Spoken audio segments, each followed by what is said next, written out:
And then he said, no front punch, no cross punch, no roundhouse kick.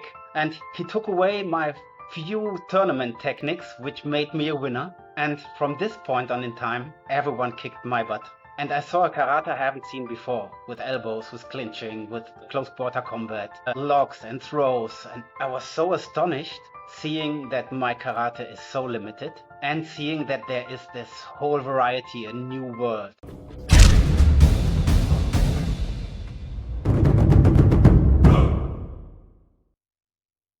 Let's start with karate praxis. That is what my passion is.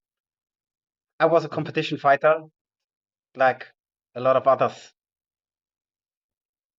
did or do so too. And yeah, I was one of those guys going to the tournaments, fighting, winning and losing, depending on the very day. And on one of these tournaments, I was lucky enough to win this day. And it was not a very high profile tournament, but a very well attended one. And the trophies people got on this tournament were huge. So my titles are smaller than this trophy from this tournament, and I won. And then there came this guy to me and said, I like the way you move. I like your approach on the mat and how you treat your opponents and so on and so on. And he said, I would like to invite you to my dojo. I said, okay, who are you? Where are you? And when can I come? Oh, and I went, and this was 1998. And I went to this dojo, and telling this story in the first place, it sounds a little bit arrogant, but it's completely the truth. I entered the dojo, like Master Ken. Okay, enter the dojo. I was thinking the same thing. Yeah, He's yeah. been on I the went show. into the dojo, and he said, "Oh, look, Christian is here. Everyone grabs a partner, fighting." And I was the best. So I was able to kick everyone how and when I wanted. And then he said, okay, no Kizami so no front punch, no cross punch, no roundhouse kick. And he took away my few tournament techniques, which made me a winner. And from this point on in time, everyone kicked my butt. And I saw a karate I haven't seen before, with elbows, with clinching, with close quarter combat, locks and throws. And I'm getting goosebumps talking about this. Yeah. And I was so astonished seeing that my karate is so limited and seeing that there is this whole variety, a new world. And I said, is this karate? Was it And he said, was it yes. exciting or was it embarrassing or scary or a mixture? What you got you have goosebumps talking about it now, but tell me more about what you were feeling when it was happening. I was helpless. I was a good fighter, but all I knew was taken away. And so I was not allowed to use my best techniques. And so I was, yeah, limited to that. Let me put it that way. And on the other side, seeing how beginner belts, intermediate belts were way better than I was in this little bit left. So, and I was surprised, I was excited, and I asked, is this karate? And he said, yes, this is my karate. And I never left the dojo again. Up until now, he is my teacher, my mentor, my best friend, godfather of my children. Without him, and his name is Ludwig Binder from Germany, 8th Dan now. He was a 2nd Dan back in the days, and he said, I will never do a test. I'm ready. I'm done with tests. And I convinced him to go. So he went to the 3rd Dan test. I went to the 2nd Dan with him together. And so over the next years and years and years, we developed together. And yeah, up until now, he's a source of inspiration, of what is the right word? Um, yeah, finest moves. He's very Mm, skilled and very um, smooth in every move he does. mm. And everywhere he touches someone, it hurts. So this is very, So very let's go. inspirational. Good. And it's amazing that you have someone like that. I think those of Yeah. us who have had someone like that, whether it's in martial arts or not, we recognize the value and how special it is. And it's clear that you see how special this person is, which is why you're still training with him. But Yeah. I want to go back to this light bulb moment Hmm. because some of us have these. I've had one of these with regard to martial arts. And I think quite often the story ends up being fairly similar. It's not always around competition, but martial artist gets pretty good at a certain skill set with a certain group of people, and they feel confident and they're proud of their skill and they're proud of the effort that they've put in, and they find themselves in a different environment, whether that's a confrontation on the street or a different style of competition, or they travel and they're at a different school. And now all of a sudden, the world that they thought they understood, that they Hmm. did very well in, the world looks a little different. And now the effort and the skill doesn't translate the same. And I think Hmm. for a lot of martial artists, that is so big and so scary that they stop Hmm. and they say, okay, I don't want to do that. I'm going to go do this. Now, I've had that experience with students that come into my school from other training. And I'm thinking of someone right now. I'm going to be very vague. They're not training with me anymore. And to be frank, they thought they were much better than they were Hmm. because what they were exposed to was very set, right? Tournament competition, competition sparring. It is something, and it is very specific in what it is. Hmm. Yeah. So what I think most interested in from you is, did you put down tournaments and did you just dump them off entirely and say, I want to do this. This is where I want to go? Or did you, as I do, see, okay, there is value in different ways of approaching this. Can I bring my tournament skill in and can I find a way to apply it? I'm curious. Yes. When I found this dojo, um, I wanted to learn this field, of course, and Mhm, I went for several years to other tournaments, nationally and internationally, and my interest shifted. So at a certain point, I stopped competing, and I wanted to learn more and more and more in this practical karate approach.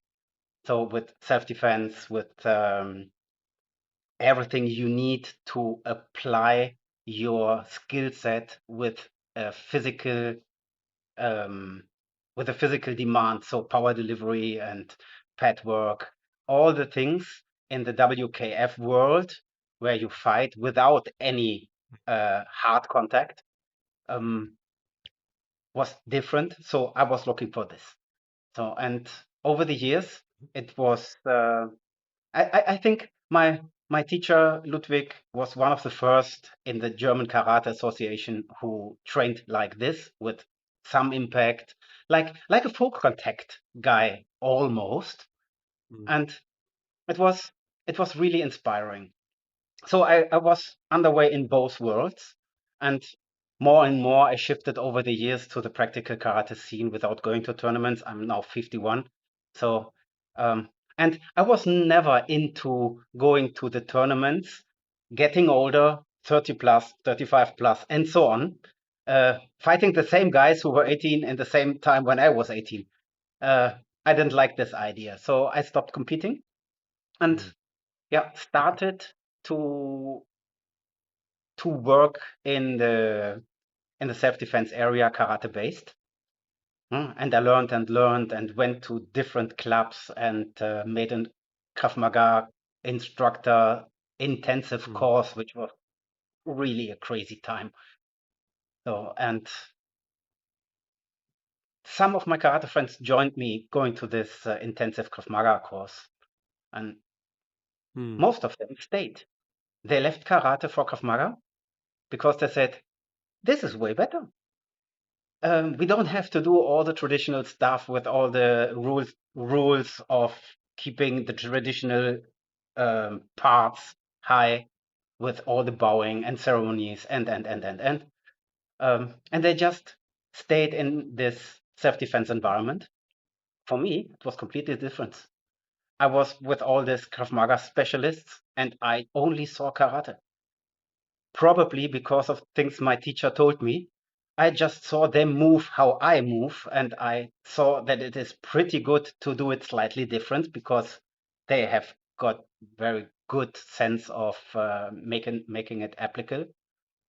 Yeah, and then I started to change my way of training for myself, the way I teach people, and I created processes. That was when I changed, yeah, the way I teach karate. So I created rule sets of how we train, how we treat partners. I created processes. So I'm not one of those teachers who are in front of a group showing what I can do best, and everyone has to copy me the best they can, because no one will ever be a better version of myself than I am. So they are all copies if they try. Up until a certain point, of course. The copy thing has to be there. But what I do is I bring principles and processes into class and showing the principle, everyone can and should apply the principle a little bit to their bodies and possibilities to be an original in the end. So we're all doing kind of the same, following the same structure, but Hmm. everyone is able to, yeah, change it a little bit in order to their special needs. Well, I want to talk about the term practical karate. Mhm. We've used it a couple times, and while we have had folks on the show like Les Bubka, and probably half a dozen others who have had a similar story. They came up as I did in a very traditional environment and found at some point along the way, maybe there's another way to look at this. What do you mean when you say practical karate? Mm. Um, I'm a born Shotokan guy. Let me say it that way. So when I started karate in a Shotokan dojo. And Shotokan people, without being disrespectful, are very, very good in technical details, but not usually. Let me say it that way to be a little bit polite. In the way they apply it on pads, making it functional in working with partners outside the tournament skill set.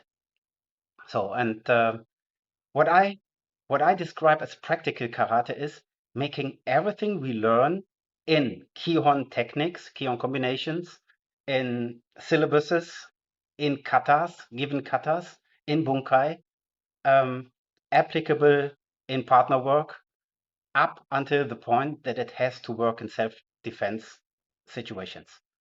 That is the way I train. So for me, like Andy Allen put it in one of his texts, Kihon is a tool, not a goal, and that is how I work. So if we Mhm. train Kihon, we are doing it not as a reason for itself. We are training Kihon for a little bit, say 10 minutes, 15 minutes, put out some important information, use it on pads, use it on sandbags in partner work, and so on.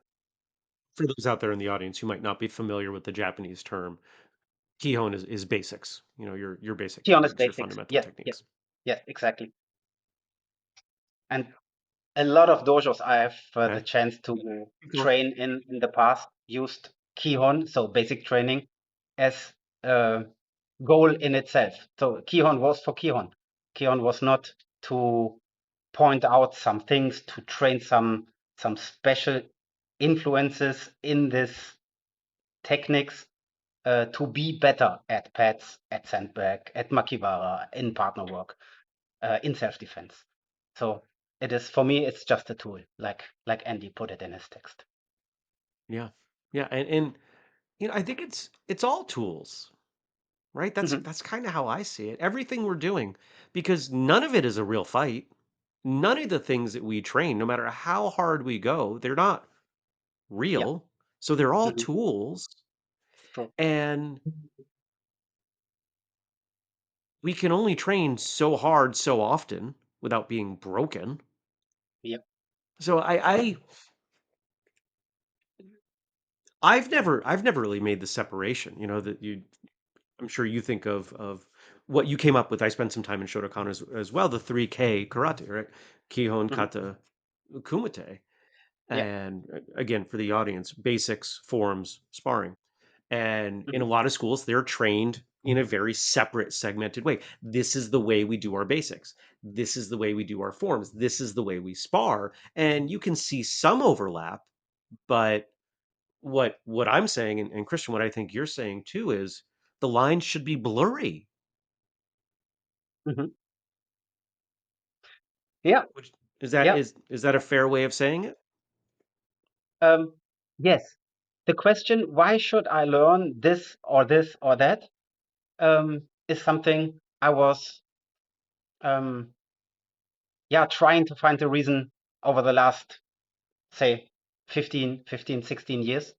When I started my project Karate Praxis in 2008, without being aware that praxis isn't a word English speaking people use every day.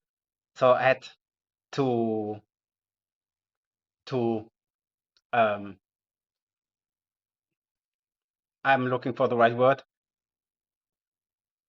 to describe what praxis means several times in the past. So praxis means application, practical. So and so I called it karate praxis.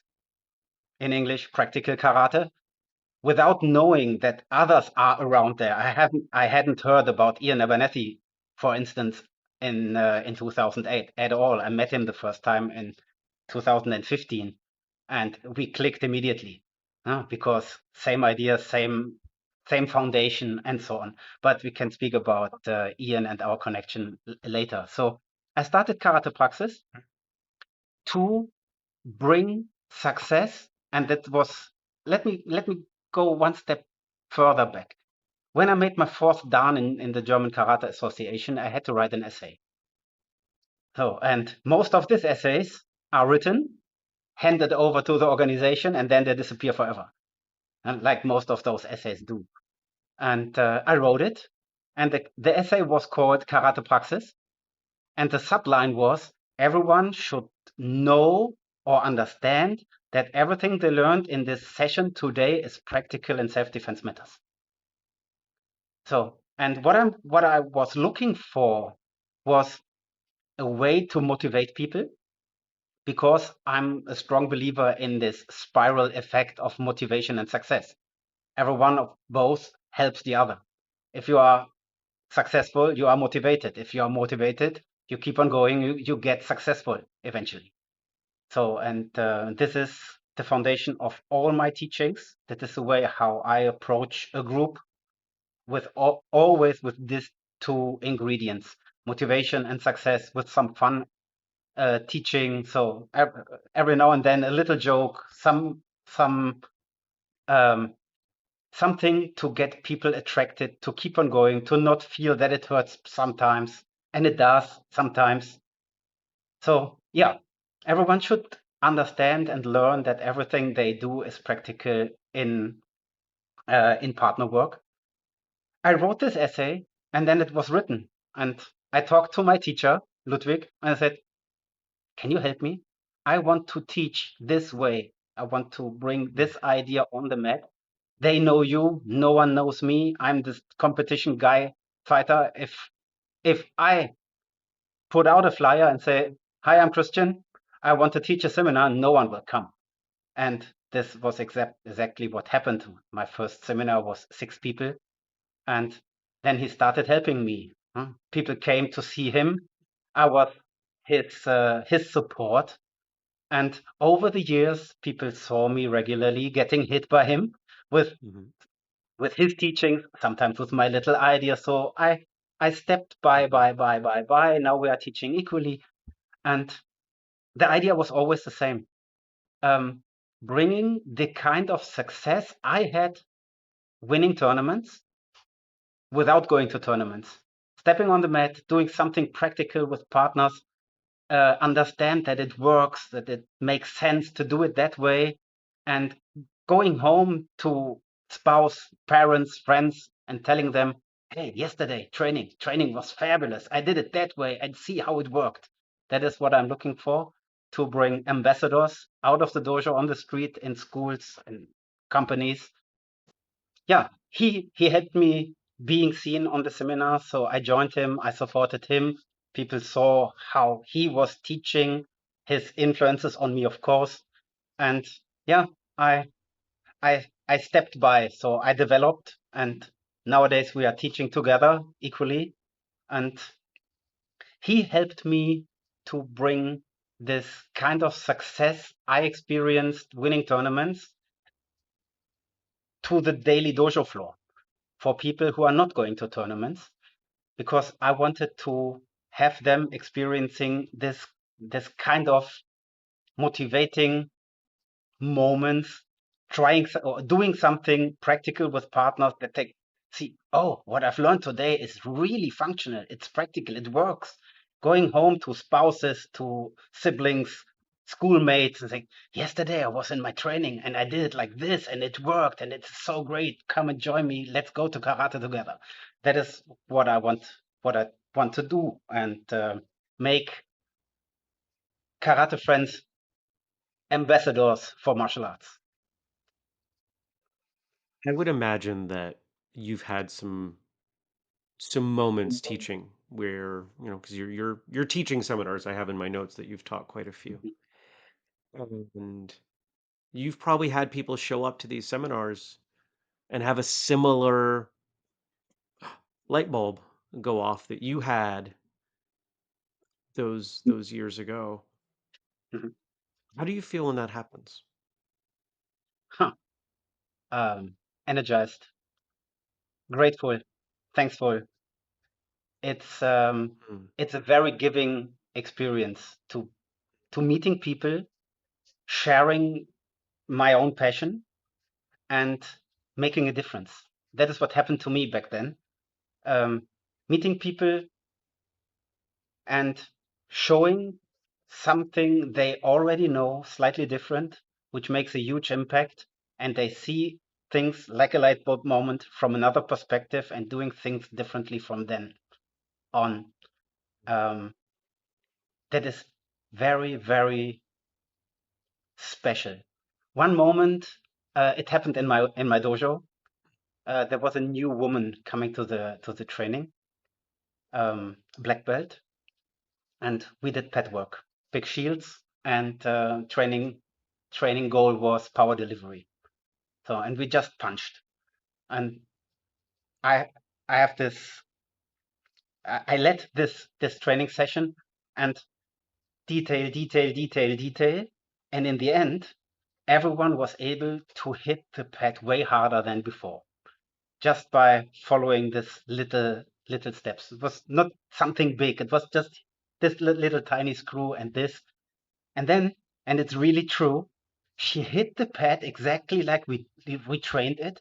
She hit it, and then she looked at on her own hand, and immediately water in her eyes, and said, "Wow!"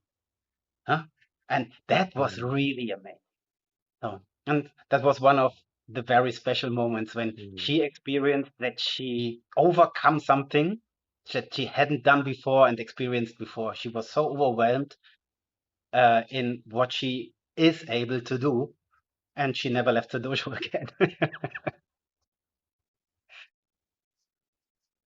Right.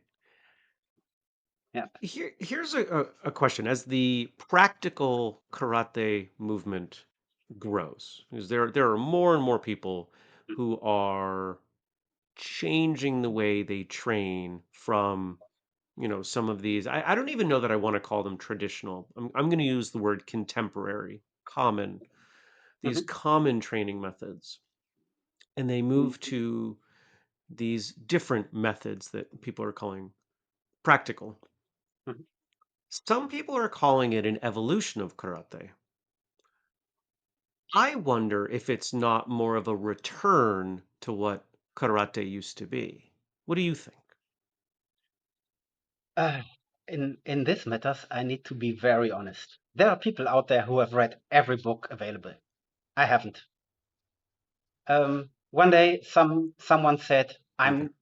I'm kind of the I'm kind of a surfer in the karate teacher scene, like a punk. I'm doing things different. I'm trying to take the traditional content and, yeah, again, turn the screw just a little bit. Not too much to get rid of the tradition, but to use it, to present it in a modern way. And this is what my project Karate Praxis has as a subline, modern tradition. So I like to bring both together. And I really think that the practical scene is is more like the traditional side. And I don't think it is because of the training content.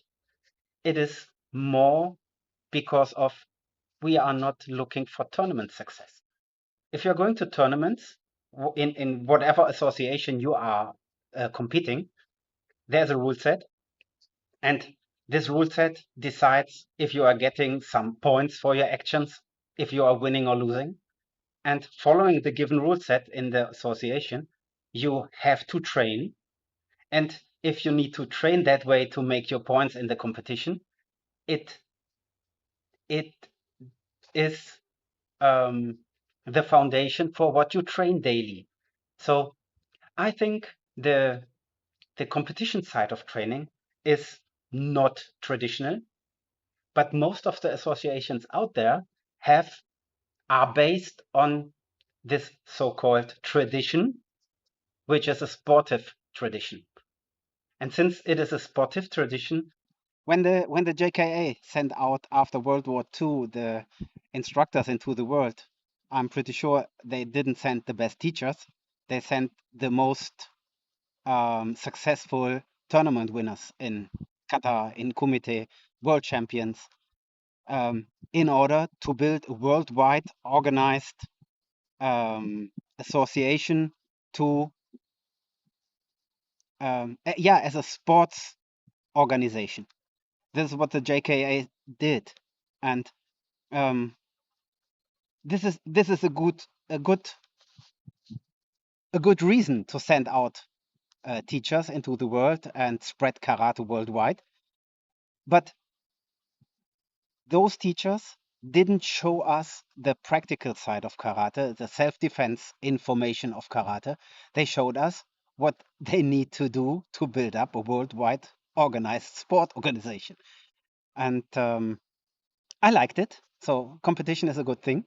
But there is another side too. And since this so-called traditional teachers didn't show us the full picture, it's the practical karate scene's task now to redesign, redevelop all this information. Mm. And it is a, what is the right word? Um, um, uh, the word is missing. It is mm, exciting, exciting. It is an exciting Mhm. time to be and Yes. thing to be a part of this redevelopment of practical applications of moves, of katas, bunkai, making karate self-defense applicable again, not just technically, but also tactically and mentally. So the full side. So there's more. Like in dietary, there's more than just eating something. You can have all sorts of dietary.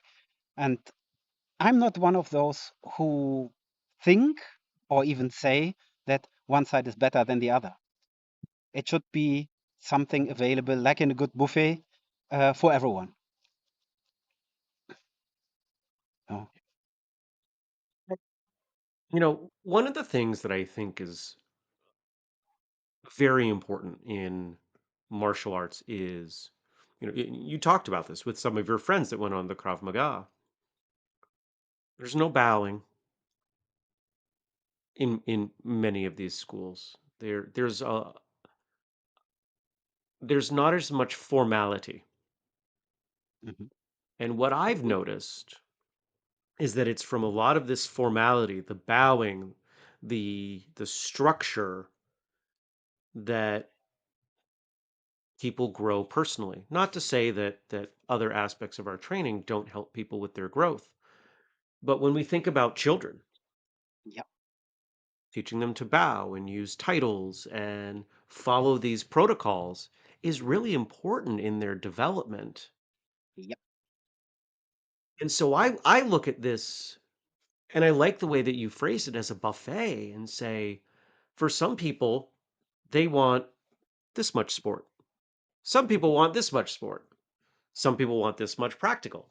Some people just want to know, you know what, when I'm done competing, yeah, I can take a path and make this work. And to me, that's the beauty of martial arts, is that it can be so different. It is I don't think any martial artists approach their martial arts in exactly the same way. We're all a little bit different because we're different and our goals are different and our bodies are different. And I think that's a good thing. yeah, yeah. Um, yeah. Um, Coming back to kids, Hmm. I have a friend of mine, Shihan Michelle Gay from Manhattan. She has a big dojo in Manhattan. She inspired me when I visited Manhattan as a tourist. As some of us do, wherever I go, I've got my gi with me, and I try to connect to people locally. And I did. I showed up in this dojo, which is an interesting story as well. Um, and I trained there, and I met very nice people. It is a full contact dojo, and I, I'm this Shotokan based guy. So, and coming into this full contact environment was special, inspiring, special, very, very great karate, very great teaching. And she and Michelle said karate is a management leadership program. And that is exactly what I heard you saying, using titles, bowing, following, giving rule sets, and so on and so on. It gives structure, it forces respect, give and take, um, being responsible for things, taking it home, what you learn, being a good person in society. It is exactly what we are doing. And while, at least in Germany, I think it is a thing all over the world. Nowadays, both parents have to work to make a living. Mhm. So normally, grandparents are living somewhere else. And who is raising the kids? Some nurseries, some schools, some kindergartens. And those people are not allowed to force kids to follow the rules. They can set up rules, but they are not allowed to make the rules work. And so this is where karate or traditional martial arts with all these rule sets are coming into place. The rule set is given, the teacher is Mm. the teacher, regardless if woman or man, is the one who makes the rules, who takes care of the rules, who makes everyone follow the rules, should be the one who rules as an example, of course, not just forcing and being an asshole. Sorry for the word. Um, yeah, it's true. My information from my teacher was the highest ranked person should be the nicest guy around. That is my motto, and his as well. And so, uh, uh, uh, from my point of view, a karate dojo is a place where kids can have a very safe environment since everyone is gentle, everyone is reliable, responsible. Um, just be a good person. So taking all the traditional martial arts rules, rule sets, meaning from my point of view, are meaning today, just be a good person. Uh, Completely agree. And I suspect on the surface, at least, most people would agree. Maybe not always in the way that it's implemented, mhm, but people would agree. But mm. what about practical karate in kids? Do you teach children? Yes, I do. I do. How do Uh, you I assume that you've got it, almost everything that we do in martial arts has to be at least a little bit different between adults and children. What's different about practical karate as you train it and teach it mm. with your adults versus your children? Yeah, the first and biggest difference between adults and kids is the impact thing. So kids are Mm, training without impact, at least with me. I'm teaching kids um, in an with another goal. The goal for kids is not to be able to hit very hard, to kick very fast and hard. Of course, the physical part is always a thing in training because we are training. But what I'm trying to reach teaching kids is making them grow inside to be well aware, self-assured, to um, to learn and live respect towards everyone, each other, and to, and this is exactly the point I was speaking about um, 2 minutes before. I can, within the safe environment dojo on the mat, force kids to overcome fear and borders. Sometimes, just as an example, I put a mat on the wall, a, a thick mat. I don't know the English word for that. Say um, 40 centimeters thick mat. I put it on the wall. It's some soft mat, and I make them run against it mm, without stopping, just run against it, bounce in, bounce back, some fall on the ground, and we make the rules before we start. If you bounce back and you fall on the ground and your knees hurt a little bit, don't cry, stand up and do it again. So dare to do things.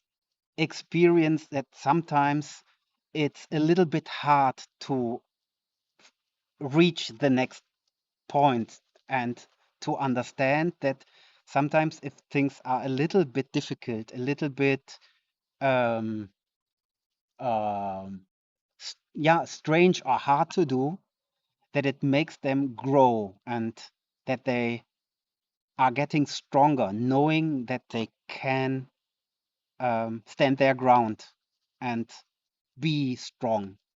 This is what I mm. want to do, and I have certain seminar concepts. My kids program is called Karate Praxis for Kids, and there's certain seminar teaching concepts which I call inner power, which I call team building, like in a company. So they learn to in on the seminar in one session that they have to work together.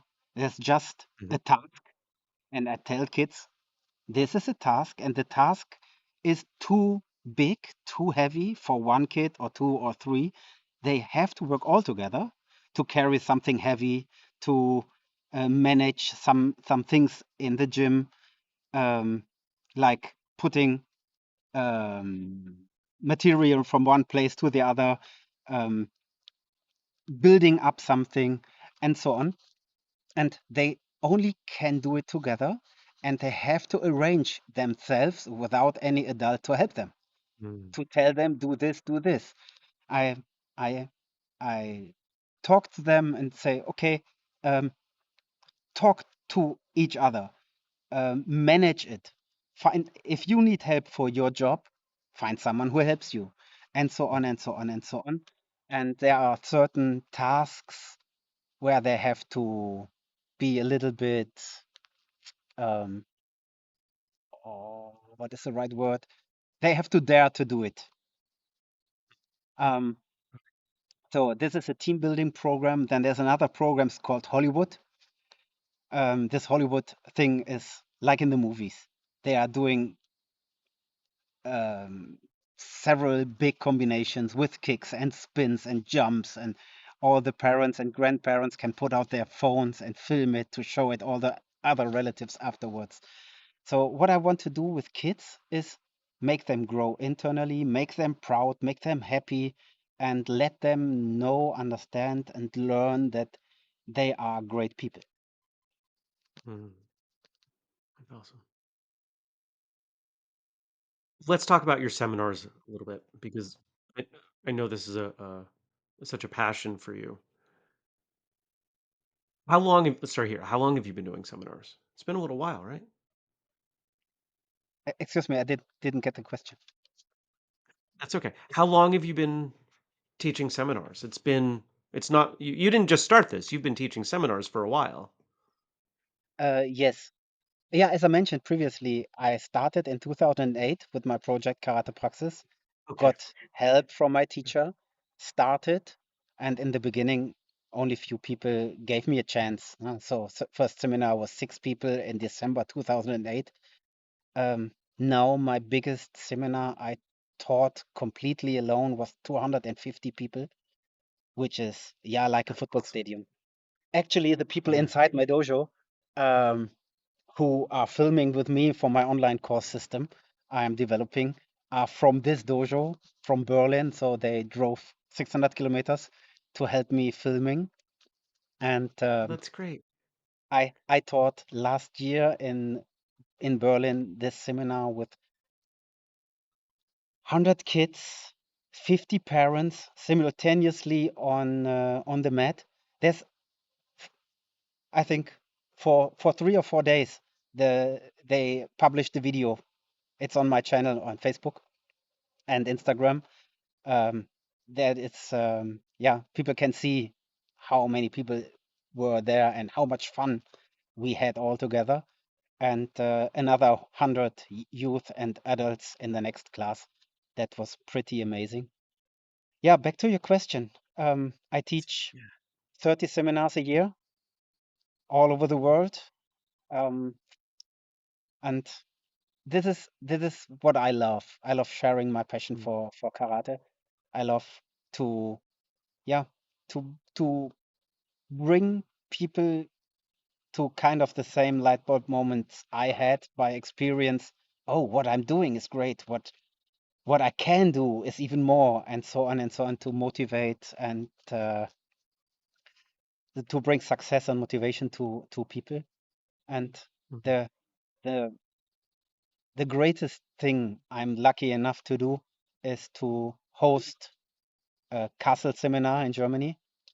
I do this since 2009, Karate Praxis Castle Seminar, which has been attended by 350 different people so far, not at the same time, so different people in the last couple of seminars. And last July, we were 110 people from 14 countries, training, living, and socializing on the castle right next to River Rhine in Germany. That is really amazing. wrong. Ian Abernethy was involved in that, wasn't he? Yes, we are sharing the summer retreat um, Okay. I for a thought I couple of remember. years. I thought I remembered seeing him post something about that. Yes, last July, Master Ken was a part of it too, and Matt Page, without being in character, was teaching too his Kempo karate. Mm, People loved it. Ian is great, and Matt has got the same passion for teaching Ian has, and mhm. I'm having too. So people were so excited seeing, yeah, Matt outside of his character teaching Kempo karate, which was pretty cool. And in 2027, both will be back. So Matt and Oh, that's great. Master Ken.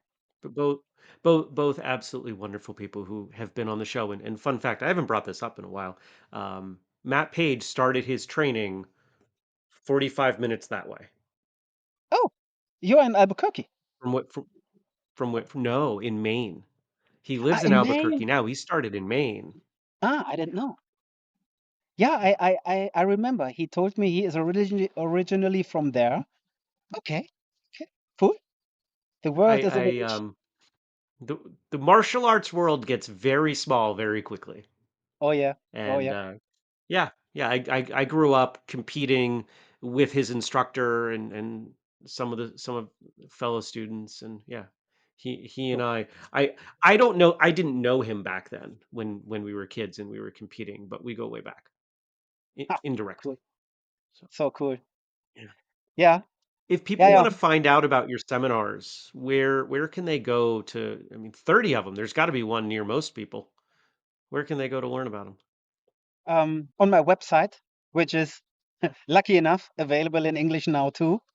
It has been a German website only for the most time, but 4 or 6 weeks, the site is mainly in English because Mhm. when I started, I was just this German guy, and I I had no vision of teaching internationally somewhere in the future. And yeah, to let you know this part as well, um, I didn't know about Ian Abernethy, and a friend of mine came to me and said, "Do you have you ever seen Ian Abernethy?" And I said, "No, I've never heard of him." Huh? And he said, "Go on the internet, look it up. He's doing things similar than you do, and he's Mhm. great." And I had some hundred followers on the socials, and I looked it up, and Ian had 15,000 back then. Now it's way more. And I wrote an email to him, and I I like to explain it that way. Internally, I'm an American. Um, Mm. I know I've learned as a kid that if I don't ask, I don't get any answer. So I ask, and when I ask, I can get three possible answers: yes, no, or no. So, and Ian's answer was, as he is, very polite, very supportive. And I asked him how he became so visible on the socials and if he can give me some support in getting attached to more people. And we clicked immediately as friends. And up to now, he Mhm. supports me and he helps me, and he invites me over at least one time a year to the UK to get in contact with the UK people, which That's is great. also helpful. Yeah, and Mhm. then some weeks ago we changed the main language on the karatepraxis.com website. This is where people can find information about what I do and how I do and who I am and so on. Um, and lucky me, now I am able to, yeah, teach in several countries, and I can jump into planes, go to nice places, meet nice people, and share my passion for karate. I'm the happiest version I can be. It's fantastic. And I hope that our paths cross soon. I'm gonna have to check out where your seminars are. I'm sure you've got one 30 a year. Yeah, there's got to be one that's not too far away. To the audience, I hope you'll check those out as well. We're gonna have that link, karatepraxis.com, as well as the social media linked in the show notes wherever you're gonna watch or listen to this episode. And if you're listening, remember we do video versions of all of these. Christian, I really, really do appreciate you being here. And I'm going to have you close us up. What do you want the audience to come away with today? What are your final words to them? Yeah, friends, you probably have noticed that I can hold back my passion for what I'm doing. Um, it is on us, on us learning karate today, teaching karate today, to make it as attractive as possible for the next generations to keep on learning. And for this, one friend of mine once said, "Tradition is an old fashion. And if we miss the chance to always develop it slightly and carefully a little bit forward, then karate could be an old fashioned one day, and we shouldn't let that happen. So turn the screw a little bit, make it attractive, and make the dojos full of young people for the future.